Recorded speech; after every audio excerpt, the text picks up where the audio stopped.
Hello friends, स्वागत आहे सगळ्यांचं. कसे आहेत सगळे? आशा करते की सगळे मस्तच असणार. तर आज 2 दिवस झाला माझ्याबरोबर ना असं म्हणजे हे होतं ना, आज लेट झाला मला यायला, कारण आज जरा ना पोलीस चौकीमध्ये गेले होते. एक म्हणजे येताना माझा व्हिडिओ आहे बघा, घरी येताना रोडवरून व्हिडिओ बनवलेला आहे. त्या व्हिडिओच्या पाठच्या साईडला एक मुलगा मोबाईल घेऊन म्हणजे असं मोबाईलवरती बोलतोय, तोच मुलगा येतो. तर तो माहीत नाही कधीपासून माझ्या पाठी येतोय. माझं काय एवढं लक्ष नव्हतं, मी मोबाईलमध्ये म्हणजे व्हिडिओ वगैरे बघत होते. तर काय झालं ना, नंतर माझ्या लक्षात आलं की हा तर माहीत नाही कधीपासून माझ्या पाठी येत होतं. तो भैया होता तो मुलगा.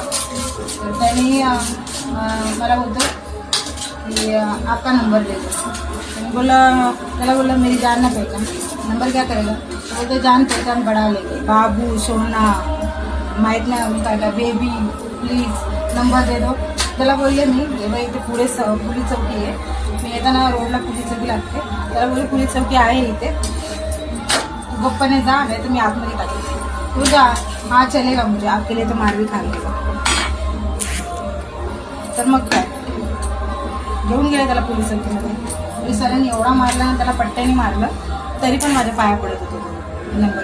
तर माझं म्हणणं असं आहे म्हणजे बघा, अशा लोकांसाठी काय आपण आपलं कामधंदा सोडून द्यायचं का? काम नाही करायचं आपण?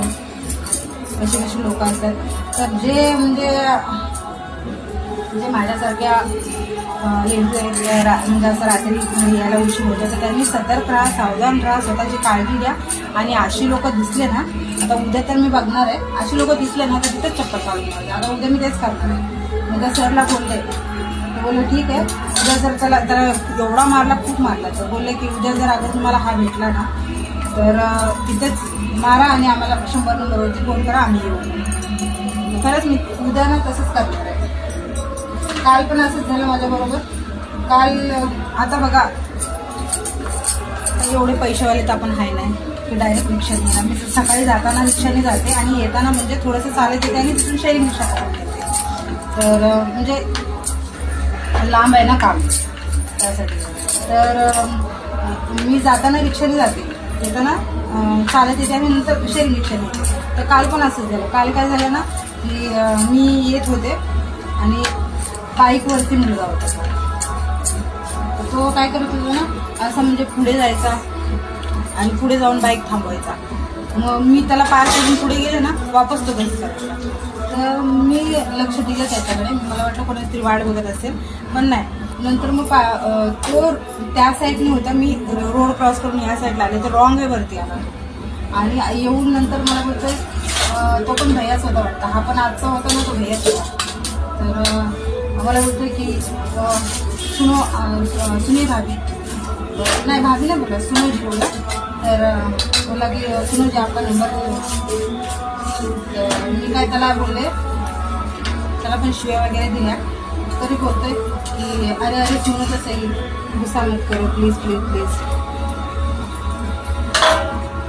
तर त्याला मी शिव्या दिल्या ना, तर तो माहीत नाही तिथून मग गेला. तर माझं एवढंच म्हणणं आहे लेडीज लोकांना की स्वतःची काळजी घ्या. तुम्ही जातात ना, माहीत नाही आजकालची दुनिया तर खूपच बेकार होत चालली आहे. तर आता बघा, अशा लोकांमुळे आपण कामधंदे करायचं तर सोडू शकत नाही. आणि मला खास आज त्याच्यामुळे खुशी झालं आहे बघा. आता मी स्वयंपाक बनवते, पोरांना एवढी भुका लागल्या होत्या. म्हणजे माझं कसं रुटीन आहे की मी 8 वाजता 8-8:15 सुटले ना, 9-9:30पर्यंत माझं जेवण रेडी होतं. तर आज बघा आता 10 वाजून गेले. झालं आता म्हणजे एवढं थोडंसं 2 चपात्या राहिल्यात, पण उशीर झाला ना. तर माझं एवढंच सगळ्यांना एवढंच सांगणं आहे की असं तुमच्याबरोबर कधी घडलं तर तुम्ही नक्की लगेच त्याला पोलीस चौकीला घेऊन जा. असं म्हणजे हे करू नका आणि मारा.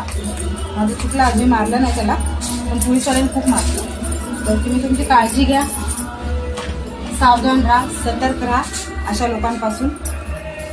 ठीक आहे, चला बाय बाय.